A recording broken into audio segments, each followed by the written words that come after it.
नमस्कार। Voice of rice की खास पेशकश मुद्दे की बात में हम आज निवेशकों के लिए खास पहल लेकर के आए हैं। अभी हाल ही में वॉइस ऑफ राइट्स ने इंदौर के अंदर बहुत तेज़ी से उठ रहे मुद्दे इजी सिक्योर के निवेशकों के लिए अपनी एक डीप स्टडी पेश करी थी। आज उसी तरह की चिटफंड कंपनियों को लेकर के हमारे साथ हैं जगदीश जोशी जी। जगदीश जोशी जी प्रचंड के नाम से जाने जाते हैं और एक प्रचंड लेखक भी हैं। करीब पिछले 25 वर्षों से पत्रकारिता में एक मजबूत स्तंभ माने जाते हैं। आज हम उनसे चर्चा करते हैं चिटफंड कंपनियां क्या हो रही हैं, कैसे बनती हैं, क्या मूल उद्देश्य रहता है और किस तरह से निवेशकों को लुभाया और ठगा जाता है। जगदीश जी नमस्कार। नमस्कार जी। नमस्कार। जगदीश भाई, आप इतने वर्षों से पत्रकारिता में एक मजबूत दखल रखते हैं और जहाँ तक बात करी जाए चिटफंड कंपनियों की, तो जितने मामले आपने उजागर करे हैं, जितने मामलों के अंदर आपने काम करा है, उसके हिसाब से वर्तमान में क्या नए रूल्स के आने के बाद क्या निवेशकों को कोई लाभ मिल पाएगा, आपको ऐसा लगता है? देखिए, नए रूल्स की जहाँ बात कर रहे हैं तो नियम जरूर बने हैं, लेकिन उसके जो उस पर जो अमल होना चाहिए वो हो नहीं रहा है। जैसे कि मध्य प्रदेश के निवेशकों का जो अधिनियम है 2005 का, तो कोई भी कंपनी अगर खुलती है तो उसके बाद में सूचना के आधार पे वहाँ पर पुलिस अधिकारियों को संज्ञान लेना चाहिए, लेकिन पुलिस अधिकारियों की मजबूरी होती है कि वो शिकायत मांगते हैं और शिकायत कोई आदमी करता नहीं है, तब तक नहीं करता है क्योंकि जब तक उसको पैसा मिल रहा है तब तक तो वो करेगा नहीं, और जब करने जाता है तब तक बहुत कुछ ठगी हो चुकी होती है। पर जैसा आप बोल रहे हैं कि पुलिस अधिकारियों को इसके ऊपर कार्रवाई करना चाहिए, मध्य प्रदेश का अधिनियम 2005 का है, पर अगर महाराष्ट्र की बात करें तो वहां पर तो एक फोन कॉल के ऊपर एक्शन हो जाती है। नहीं, राजस्थान और महाराष्ट्र में की पुलिस को या वहाँ के प्रशासनिक अधिकारियों को बधाई देना चाहूँगा मैं, वहाँ ये व्यवस्था है। लेकिन मध्य प्रदेश में कमलनाथ सरकार में एक जरूर फ्रॉड शाखा का गठन किया गया है, जिसके एडीजी राजेंद्र मिश्रा जी हैं, लेकिन फिर भी यहाँ हमें यहाँ जो है लचीलापन तो है। देखिए, लचीलापन ये कुल मिला करके या तो नियमों की अनदेखी की जा रही है, और नियमों की अनदेखी के पीछे अधिकारियों को मिलने वाला कहीं ना कहीं आर्थिक लाभ है। आर्थिक लाभ तो नहीं बोलेंगे, ये कहीं ना कहीं जो लीडरशिप है इन कंपनियों की, जो लीडरशिप होती है वो थोड़ी सी इस तरह की रहती है कि वो किसी भी व्यक्ति को एक कंपनी खोलने की एक प्लानिंग देते हैं और अपना स्वार्थ सिद्ध करके निकल जाते हैं। देखिए, गोल्डन फॉरेस्ट से मुझे याद है, मैं काफ़ी स्कूल एज में था जब गोल्डन फॉरेस्ट मध्य प्रदेश में आई थी, और गोल्डन फॉरेस्ट के टाइम से ये पोंजी स्कीम्स का चलन बहुत बड़ा, शारदा घोटाला तो देश में नहीं विदेशों में भी मशहूर है। तो इस तरह के घटनाओं से भी, जैसे इंदौर के अंदर एक इजी सिक्योर का ट्रेंड वह पिछले 6 महीने में बहुत तेजी से बढ़ा। जो शुरुआत में लोग जुड़े थे उन्होंने पैसा कमाया, और जो बाद में पैसे लोग जुड़े उनको आज रिटर्न भी नहीं मिल पा रहा है। और इसमें जो मास्क बनाने वाली कंपनी है इजी सिक्योर, उसके भगवान वसंत का नाम सबसे ज्यादा फ्रंट मारा है। तो इस तरह के लोगों की प्लानिंग से लोग कैसे बच सकते हैं, और इजी सिक्योर को लेकर के आप चिटफंड के अंदर इतना काम कर रहे हैं, तो आपको क्या लगता है? देखिए, मैं आपने गोल्डन फॉरेस्ट का जो जिक्र किया है, तो मैं आपको ये बताना चाहूँगा 95 में सबसे पहले पोंजी स्कीम में अगर कोई कंपनी आई थी तो वो थी नीलगिरी फॉरेस्ट। उसके बाद में लक्ष्य ज्योति कॉर्पोरेशन आई, फिर उसके बाद में आई नीलगिरी ये गोल्डन फॉरेस्ट। उसके बाद में संचयनी और वसुंधरा, जेवीजी फाइनेंस, इस तरह की सैकड़ों कंपनी आई और वो फॉरेस्ट के नाम से पैसा वसूल करती थी। उसके अंदर एनबी प्लांटेशन भी आया था नवभारत का, जिसके जो मालिक हैं नवभारत के राम स्वरूप माहेश्वरी, उनके ऊपर भी बहुत बड़ा एक आरोप लगा था पैसे वसूलने का। उसके बाद में आरडीएफडी के नाम से 10 साल तक बिजनेस चला। और जहाँ तक आपने इजी सिक्योर की बात करी, मैं हर बार अपनी खबरों में लिखता रहा हूँ कि अलीबाबा अंदर होता है और 40 चोर बाहर हो जाते हैं। इजी सिक्योर कंपनी ने जो भी प्लान दिया है और उसको लेकर जो भी अखबारों में आया है, मेरा ये मानना है कि जो मेरा अपना अनुभव है है ना, आप उससे सहमत हैं या नहीं है ये मैं नहीं जानता, लेकिन जहाँ तक मैं बताता हूँ कि फ्यूचर मेकर कंपनी में 4,500 करोड़ रुपए का घपला हुआ। 3 साल से वो कंपनी का CMD जेल में बंद है और गवर्नमेंट ने कम से कम 2,500 करोड़ रुपए की संपत्ति सीज कर ली है, लेकिन 3 साल के अंदर 2.5 रुपये भी किसी को नहीं मिले। मेरा ये प्रयास रहता है कि कम से कम अगर कोई कंपनी में किसी का पैसा लगा हुआ है वही उसको मिल जाए, ताकि उसके जीवन में कोई कर्जे की स्थिति नहीं आए।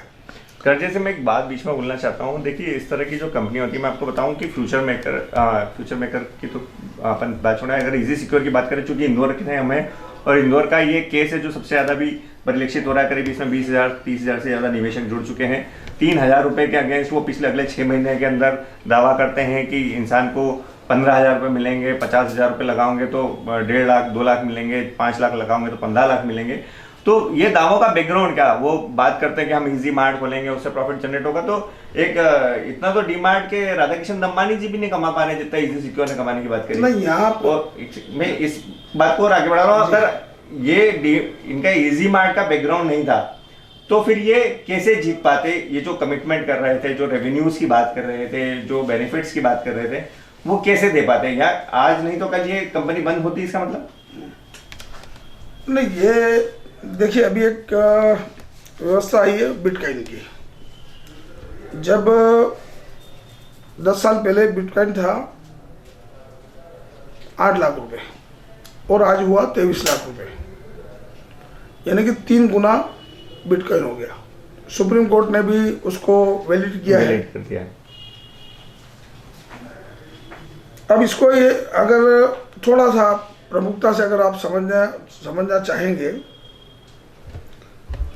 एक अच्छा प्लान था, एक बेहतर प्लेटफॉर्म था, लेकिन इसमें मैं आपको 2-3 नाम देना चाहूँगा और मैं आपसे अपेक्षा भी रखूँगा कि आप उसको एक्सपोज करिए। एक मानवता के खातिर इसलिए एक्सपोज करिए कि यदि अगर आप एक्सपोज नहीं करते हैं तो शायद आप जो 55,000 लोग हैं उनको फिर उसी अंधेरे में ले जाएंगे जहाँ पर फ्यूचर मेकर का अंधेरा था कि एक पुलिस वाले आएंगे, उसको सीज करेंगे और जो पैसा है कंपनी का अकाउंट में वो भी सीज हो जाएगा, बटेगा नहीं, और किसी नेताओं के माध्यम से वो कहीं चले जाएगा। आज तक नहीं मालूम पड़ा 360 करोड़ रुपए गोल्डन फॉरेस्ट के आज तक नहीं बटे। वो पैसे कहाँ गए, इंदौर कलेक्टर के पास में भी इसका जवाब नहीं हुआ। अब जहाँ तक बात आपने इजी सिक्योर की प्लेटफॉर्म की बात करी, तो ईश्वर पाटीदार, यानी जिसको बोलते हैं ईश्वर लिंबोदिया, और नीलेश चौधरी, ऐसे बहुत सारे नाम, चूँकि ऑफ द रिकॉर्ड है, मैं आपको दूंगा, आप इन्वेस्टिगेशन करिए। निश्चित रूप से आपको समझ में आएगा कि एक जॉइंट एडवेंचर में जो काम होता है उसमें किस तरह से ये लोग इन कंपनी को डुबाते हैं। तभी MLM सेक्टर बर्बाद हो रहा है, क्योंकि वो करता भाई, चाहे वो कॉइन में काम करे या एथेरियम में काम करे या बिटकॉइन में काम करे, ये उनका लुकआउट था। लेकिन एक बात सच्चाई है कि आज ही इजी सिक्योर ने तकरीबन 1.5 करोड़ रुपया अपने लोगों को बांटा है। टोटल 55,000 निवेशकों की बात करें तो करीब 16.5 करोड़ रुपए से ज़्यादा की राशि होती है। और आपने इसमें 2-3 नाम और खोल लिए, आप कुछ नाम और बताएंगे। तो इस तरह के निवेशक अगर बिटकॉइन उसके कंपनी में साथ में थे और वो अगर पैसा लेकर के भाग चुके हैं, तो निवेशकों का पैसा वापस किसे होगा? हाँ, ये मैं चूँकि इतने पिछले 25 सालों से मैं इस फील्ड में काम करता आया हूँ, ये मेरा क्षेत्र नहीं है, पत्रकारिता के पेशे से जुड़ा हूँ, लेकिन मेरा एक सामाजिक और एक मेरी जो सामाजिक सोच है, तो मैंने एक कंपनी के जो जितने भी मुख्य अधिकारी हैं उनसे जब मैंने बात करी और मैंने जब उनको बताया, तो उन्होंने स्मार्ट लेंडिंग का फैसला किया। एक स्मार्ट लेंडिंग कि इसको बंद कर दिया जाए।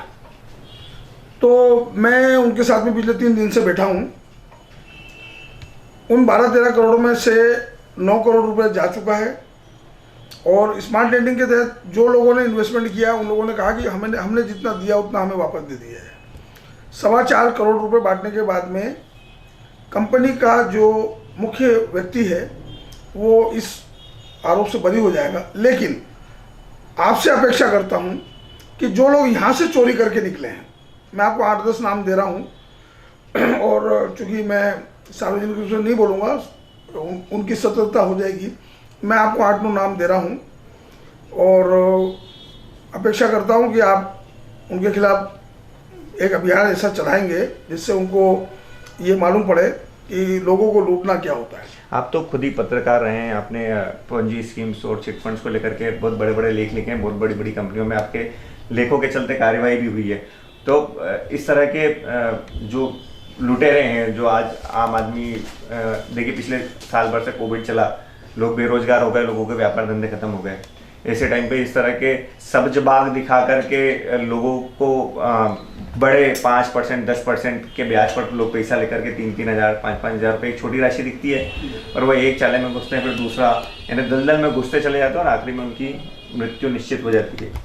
भले वो शर्म के मारे हो या डर के मारे हो या पारिवारिक जिम्मेदारियों के मारे हो। तो इस तरह के लोगों के ऊपर कार्रवाई, आप किस तरह की कार्रवाई होना चाहिए आपकी नज़र में? देखिए, इसमें कार्रवाई होना चाहिए, मैं इससे सहमत हूँ आपकी बात से। लेकिन मैं आपको एक दुर्भाग्य कहेंगे इसको सर, कि चाहे वो पत्रकार हो, चाहे कोई समाज सेवी हो, चाहे कोई आम नागरिक हो, चाहे लीडर हो, जब वो पुलिस को सूचना देता है तो पुलिस ये बोलती है कि आप शिकायत करिए। वो एक मामला ऐसा होता है जहाँ पर ऐसे लोगों को पनाह मिल जाती है, क्योंकि अब मेरा कोई इन्वेस्टमेंट नहीं है, लेकिन अगर मैं सूचना देता हूँ और उस सूचना पे अगर कार्रवाई नहीं होती है, मुझसे शिकायत मांगेंगे तो मैं क्यों शिकायत करूँगा? सूचना दे सकता हूँ मैं।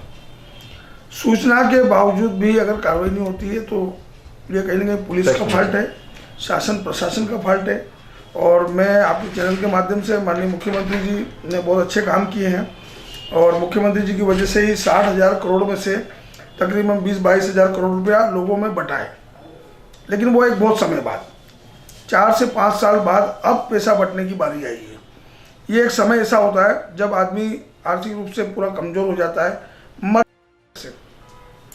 तो ये एक व्यवस्था या एक नियम या फिर एक कानून लागू होना चाहिए कि सूचना पर, जैसे महाराष्ट्र और राजस्थान में सूचना पर कार्रवाई हो। उस कंपनी में अधिकारी जाएं, सोचें, समझें, अगर उन्हें लगता है कि नहीं वाकई बहुत अकाल्पनिक ये हो रहा है तो उस पर तत्काल कार्रवाई करें। एक बात और बताना चाहूँगा कि जैसे हमने खबरें चलाई, दूसरे चैनलों में भी खबरें चलाई, पेपरों में भी छपा इसी सिक्कर को लेकर के, भगवान बसंत ने 2 रोज पहले यूट्यूब पे खुद का वीडियो रिलीज कराया कि कुछ लोग हमारे निवेशकों को भड़का रहे हैं और हमारा किसी भी तरह का पेमेंट डूबत नहीं है।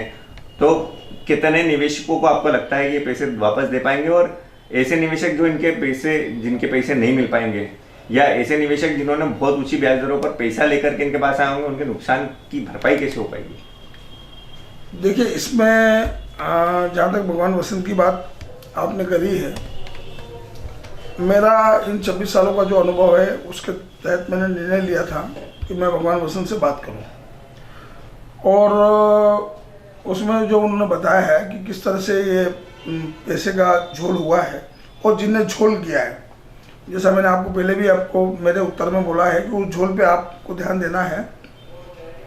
1.5 करोड़ रुपये भगवान बसंत ने आज बांटे हैं और भगवान बसंत ने ये कहा है कि जितना पैसा मुझे बांटना है मैं वापस देने को तैयार हूँ।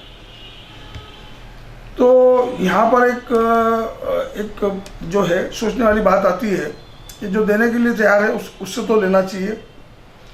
और रही बात कि जो फ्रॉड करके भाग गए हैं, उन्हें हम छोड़ेंगे नहीं और मैं आपको बिल्कुल नंबर दूंगा और जो मुझे करना है वो तो मैं करूंगा ही। लेकिन मेरा एक अंतिम प्रयास ये है, क्योंकि मैंने कई लोगों को मरते हुए देखा है, तो मेरा एक प्रयास ये है कि कम से कम भगवान बसंत की कैपेसिटी में जितने लोगों को मिल जाए पैसा उतना तो वापस हो जाए। ये जगदीश जी का एक बहुत अच्छा लॉजिकल कॉन्सेप्ट है, क्योंकि अगर किसी कारण से इस तरह की कंपनियां बंद होती तो सबसे बड़ा नुकसान उनको ही होता है जो पैसा लगा के रखते हैं। फिर वो एक सरकारी व्यवस्थाओं के ढर्रे में चक्की पिसती रहती है, उसके अंदर आटा नहीं पिसाता है, पिसाते हैं निवेशक, पिसाता है निवेशकों का परिवार।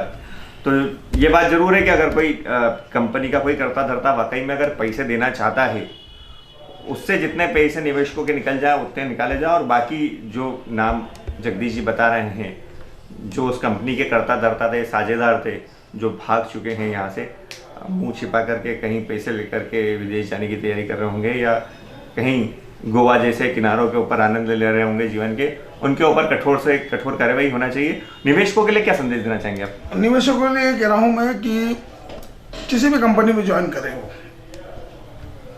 वो एक अपना कैलकुलेशन बनाए कि क्या वो जितना पैसा ले रहे हैं, वो सपोज मान लीजिए 1 लाख रुपए दे रहे हैं, 10 लाख रुपए कौन हमको दे देगा, कैसे दे देगा, क्या इतना आसान है? ये चीज़ें जरूर देखें, कैलकुलेशन करें, और ये भी देखें कि वो जो प्रोडक्ट दे रहे हैं वो प्रोडक्ट किस तरह के हैं और कितनी कीमत के हैं। वो सारा कैलकुलेशन लगाने के बाद में ही MLM इंडस्ट्रीज में करें। और मैं आज, जैसा कि मैंने कल भी एक चैनल के इंटरव्यू में कहा था, आज मैं आपके चैनल के माध्यम से भी कहना चाहता हूँ कि IMC इंटरनेशनल मार्केटिंग कॉरपोरेशन जो है, और एमवे है, और वेस्टीज है, ऐसी बहुत सारी कंपनियां हैं जो मल्टी लेवल मार्केटिंग। पर एमवे और 2-3 कंपनियां ऐसी है जो आज भी जीवंत है। हाँ, बिल्कुल, इनके कमिटमेंट धरातल पे थे। मैं तो वही कह रहा हूँ कि उनके चेयरमैन,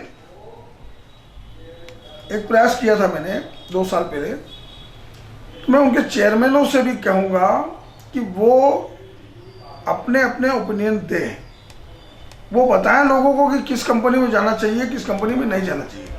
क्योंकि अगर कुकर कुत्ते की तरह कंपनियां आ रही हैं, आज आपको मैं आपको एक रिकॉर्ड बता रहा हूँ।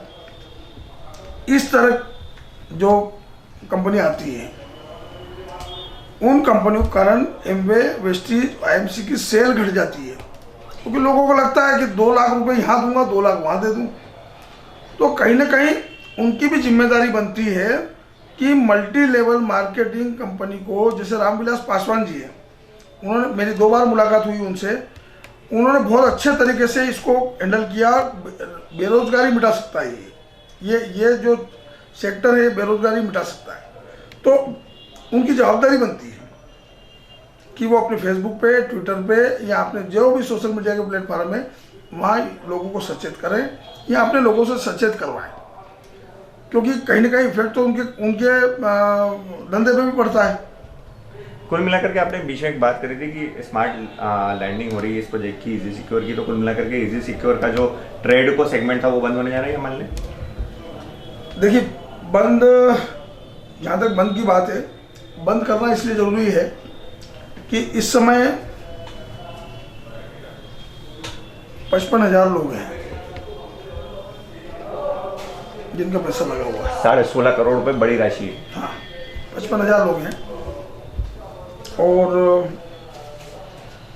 जो मेरा अपना अनुभव है, मैं चेतावनी दे रहा हूँ या चुनौती दे रहा हूँ मध्य प्रदेश के मुख्यमंत्री को भी और कलेक्टर इंदौर को भी, और उस चुनौती को देते हुए मैं इनके साथ में खड़ा हूँ कि जिन लोगों का पैसा लगा है, उन लोगों का पैसा विधिवत उनको मिल जाए। इजी सिक्योर देने के लिए तैयार है, पब्लिक जिन्होंने इन्वेस्टमेंट किया वो लेने को तैयार है, क्योंकि मैं जानता हूं, ये मेरा अपना अनुभव है 25 साल का। गवर्नमेंट ने किसी भी कंपनी की शिकायत पे आपके मेरे अखबारों में, चैनलों में छपने के बाद में उसको सीज किया, उसकी संपत्ति को जब्त किया, उसके खातों को सीज किया, और हजारों करोड़ रुपए 3-3 साल, 5-5 साल, गोल्डन फॉरेस्ट के तो 11 साल तक दबा के रखें। और मेरे पास में रिकॉर्ड है कि उन 360 करोड़ रुपए को नेताओं में बांट दिया गया, लोगों के हाथ में कुछ नहीं आया। बहुत बड़ी बात बोल रहे हैं निश्चित ही मुख्यमंत्री जी, और कलेक्टर को अगर पॉइंट किया है तो इसमें कहीं ना कहीं पेन जरूर है कि निवेशकों का पैसा मिलना चाहिए। रूल कोई सा भी हो, प्लानिंग कोई सी भी हो, चाहे आप उनका मकान तोड़ करके पैसा निकालें या चाहे तो उसको व्यवस्थित तरीके से बैठा करके सेटलमेंट करें, पर निवेशक जो उलझ चुके हैं गलती से, उनकी गलतियों को समझाइश के साथ ख़त्म किया जाए, उन निवेशकों का पैसा वापस किया जाए। अगर अदरवाइज कहीं फिर गोल्डन फॉरेस्ट जैसी 360 करोड़ जैसी ये 16 करोड़ की चक्की चल गई तो बड़ी चक्की हो जाएगी। कितना पैसा वापस कर पाएंगे भगवान वसंत आपको लगता है? देखिए 4.25 करोड़ रुपये 1.5 करोड़ रुपये बढ़ चुका है और आने वाले 10 दिनों में वो पैसा अपना बांट देंगे। जो पैसा लोग खा के चले गए हैं या जो उनके साथ में जिन्होंने फ्रॉड किया है उनके साथ में भी उन लोगों का पैसा भी वो बांट रहे हैं। ये एक स्मार्ट लैंडिंग है जिसके अंदर निवेशकों ने कहा है कि हम आपके साथ में हैं, आप हमें उतना ही दे दीजिए जितना आप हमने आपको जमा कराया। तो इस तरह के निवेशकों ने कोई एग्रीमेंट्स करें, कोई अपनी तरफ से पेशकश करी है, कोई राइटिंग में प्रपोजल्स मिले हैं? नहीं राइटिंग में नहीं, उनको 1 डे टू 1 डे चेक दिया जा रहा है कि वो अपना पैसा निकाल लें और हमें नहीं करना है। और आपको आश्चर्य होगा कि भगवान जी को लेकर, भगवान वसंत को लेकर लोग ये कह रहे हैं कि सर चालू करिए, उन्होंने मना कर दिया कि मुझे नहीं करना है ये काम। लेकिन इसके पीछे का जो अध्याय जो मैं आपको फिर रिपीट करूंगा कि इसके पीछे जो 5-7 लोग जिन लोगों ने पैसा करके जो नेटवर्कर हैं और जो पैसा लेके भागे हैं और जिन्होंने भगवान वसंत से hotel, team development, Goa tour, फलाना टूर, जोधपुर की, इन सब की जो चीज़ें जो करी हैं उसके सारे प्रमाण मौजूद हैं और उन प्रमाण के आधार पे मैं आपको उसको प्रमाण भी अवेलेबल कराऊंगा और आप उन लोगों को एक्सपोज करिए। ऐसे लोग हमें इस इंडस्ट्रीज में ऐसे लोग अगर जब तक रहेंगे ये इंडस्ट्रीज कभी भी डेवलप नहीं होगी। फॉरेन कंट्री में MLM के माध्यम से ही सारे काम होते हैं और आज ये देश का दुर्भाग्य है। और मैं कहूँगा नरेंद्र मोदी सरकार को भी इसमें कटघरे में खड़ा करूँगा कि उपभोक्ता मामलों के जितने भी मंत्री आए मैंने व्यक्तिगत रूप से मुलाकात भी करी है, लेकिन जो नियम बनना चाहिए वो अब तक बने नहीं।